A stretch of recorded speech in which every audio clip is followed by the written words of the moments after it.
Hemos comenzado esta peregrinación cuaresmal, este itinerario, este camino que, como veíamos el día de la ceniza, el pasado miércoles, es un camino que tiene un objetivo, que tiene una meta, que es llegar a la Pascua y poder renovar nuestra vida en el misterio de la redención. Que la pasión, muerte y resurrección del Señor renueve nuestras vidas. La Cuaresma es un tiempo especialmente de preparación bautismal. Lo que ocurre es que la inmensa mayoría de nosotros, por no decir todos, ya estamos bautizados. ¿Cuál es el objetivo? ¿Para qué nos entrega? ¿Para qué nos pone delante la Iglesia una nueva Cuaresma? Pues para que lo seamos en plenitud, es decir, para que vivamos en plenitud nuestra condición de hijos amados de Dios, de hijos, si queréis, de la libertad. Porque nosotros estamos en la vida en camino hacia la meta, que es el cielo, y en esta travesía, en este itinerario, contamos con la gracia de Dios, con la compañía de la Iglesia, con la intercesión de los santos, pero también experimentamos las luchas, experimentamos las tentaciones. El pasado miércoles les comentaba a los niños y a los adultos que participábamos, pues la imagen de esa travesía en globo, ¿no? Esa necesidad de tener el fuego para que caliente el aire del globo y ascienda, que es una imagen, ese fuego es una imagen de la intimidad con el Señor, de la oración, de la vida de oración. La necesidad de cortar, veis que está amarrado el globo, la necesidad de cortar con los cabos, con las amarras, que es toda la dimensión de la penitencia, la dimensión de la lucha contra el pecado, del sacrificio. Para eso hacemos ayuno, para eso la abstinencia, es decir, para hacer una guerra contra las pasiones desordenadas. Y como tercera dimensión, la limosna, simbolizada y significada en ese compartir los sacos que tiene la cesta del globo, compartirla para que tengamos menos peso y podamos llevar más hacia lo alto. Pero igual que tenemos estas indicaciones, estas invitaciones, tenemos también las insinuaciones del enemigo. Existe un poder maligno, un ente, una persona que está empeñada en vez de que nuestra vida vaya a lo alto, que se quede pegada a la tierra, o mejor, que baje hacia abajo. Sí, la revelación lo expresa de un modo inequívoco y la Iglesia lo manifiesta en su magisterio.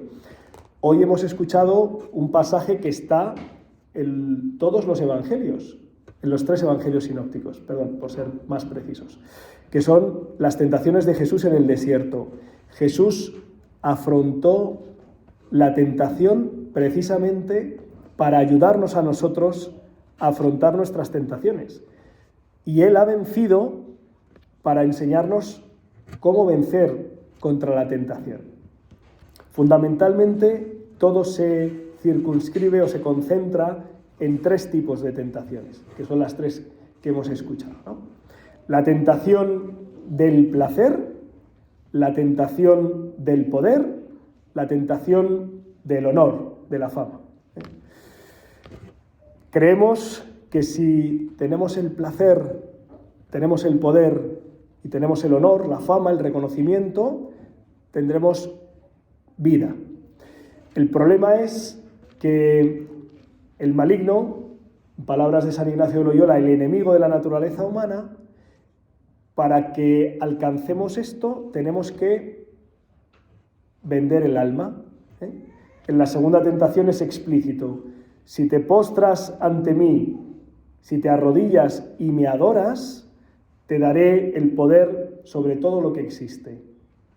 Es una invitación explícita a hacer un pacto con el diablo. Sin llegar a ese extremo, podría pasarnos que en nuestra vida, pensando que la vida está en alcanzar estas 3 dimensiones, placer, poder, honor, fama, hagamos todo lo que esté en nuestra mano para conseguirlo. pensando que ahí vamos a obtener el descanso del alma y la alegría de nuestra vida, ¿no? ¿Cómo responde el Señor? Bueno, ¿qué experiencia tenemos, hermanos? Pensémoslo un momento.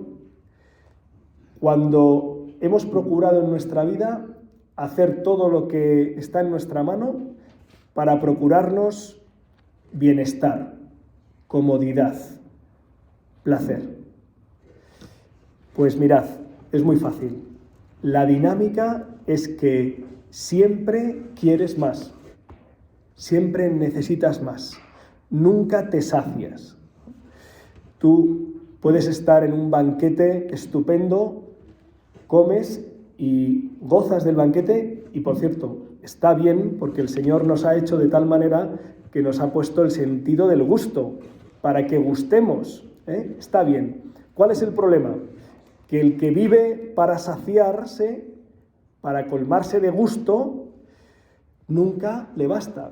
Y esa es la experiencia que tenemos todos nosotros, seguramente, de haber caído en la gula.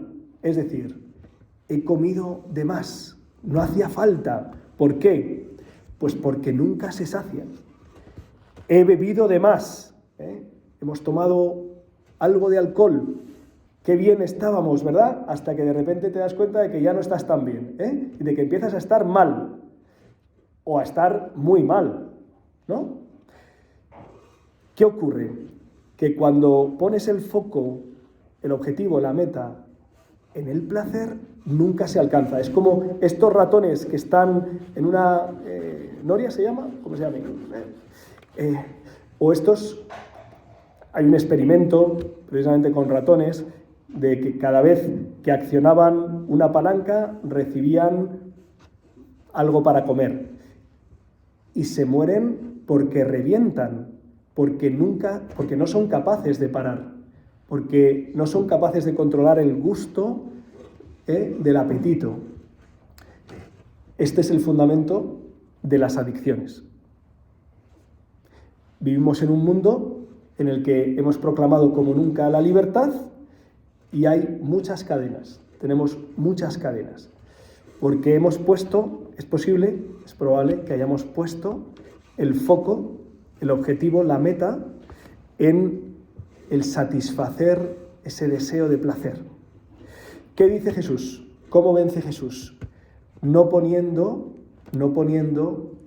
el corazón, el gusto, la vida en el saciar ese gusto. Y después haciendo algo más, que luego lo uno con las otras dos tentaciones. Segunda tentación, el poder, el dinero, el poder, el dominio. Si te postras, te daré todo esto será tuyo. Tú podrás hacer, tú serás el dueño, el dominador. Y nos parece que si tenemos poder, que si tenemos capacidad de influir en los demás, entonces quedaremos gustosos y saciados. ¿Y qué ocurre? Que tantas veces, para alcanzar esa riqueza o ese poder, nos pervertimos, manipulamos, y luego ¿qué haces con ese poder? Pues ser un pequeño tirano, amargar y amargarte. Tercera tentación, la fama, el honor, la gloria. Tírate del alero del templo, Dios te va a rescatar porque está escrito en la Escritura, y entonces vas a fascinar a todos. Hoy diríamos, vas a ser un gran influencer, vas a tener muchos seguidores, muchos likes, mucho reconocimiento, ¿no? Y te quedas vacío. ¿Cómo vence el Señor estas tentaciones? Pues dice a las tres tentaciones, está escrito en la palabra de Dios. Es decir, Jesús vence al tentador con la fuerza de la palabra de Dios, no dirigiéndose a él, no dialogando con la tentación, sino acudiendo a la fuerza de Dios.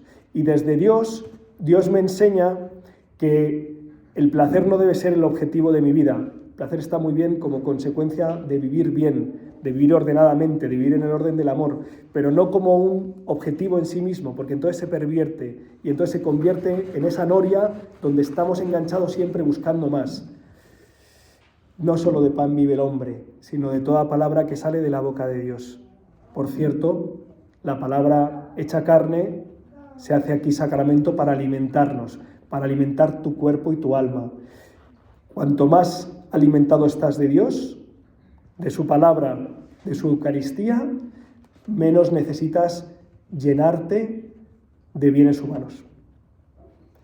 Cuanto más lleno el espíritu, menos necesita la carne. ¿Por qué nos propone la Iglesia, ¿por qué nos propone la Iglesia la práctica cuaresmal del ayuno y la abstinencia?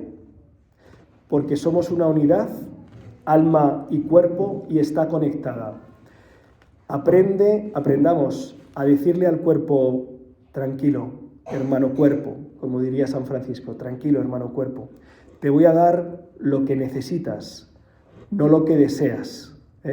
Lo que deseas nos lo va a dar Dios, nos va a alimentar el alma y con eso vamos a estar saciados. Alimentados del amor, no necesitaremos buscar en los charcos del placer. Segunda tentación del poder. No, solo voy a adorar. ¿A quién vas a adorar? Solo a Dios adoraré y a Él daré culto.